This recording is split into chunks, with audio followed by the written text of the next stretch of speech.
Adamlar işten açık oldun. İmeli içmeli şuun ne deyip basa. Evet toymuz. Evet etrafımız bu deyince almalı. Ya değil canı hayşı boyunca görüsüm geliyor diyen aydım. İyidandan yitlerimiz için ner kıydım. Haydi dam diday nanay nanay ya.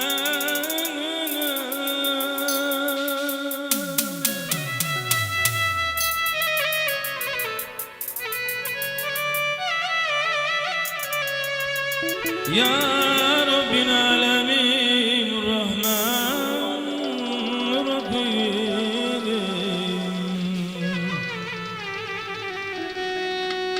Ya Allah Ya Tebarek Teala Ya Mevlana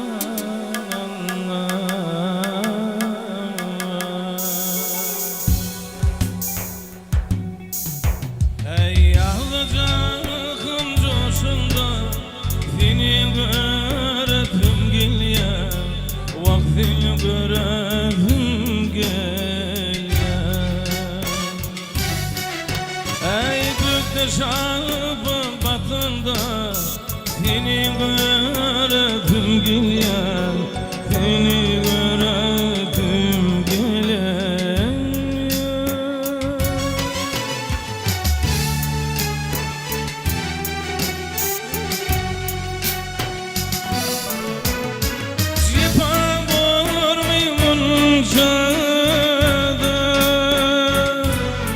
Ey kişmin güllerine buluşada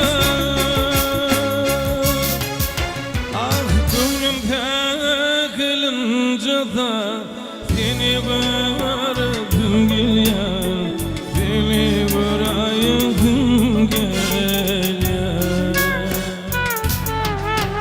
Ey gönlüm pekilınca da seni göresim geliyor, seni göresim geliyor.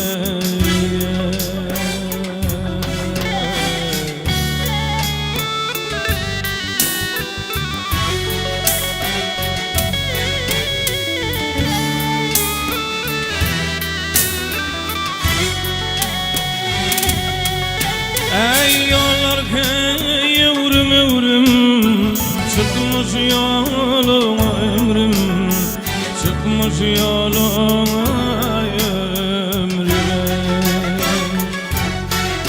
Ak yüreğimi kıydı yavrum, seni göresim geliyor, seni göresim geliyor.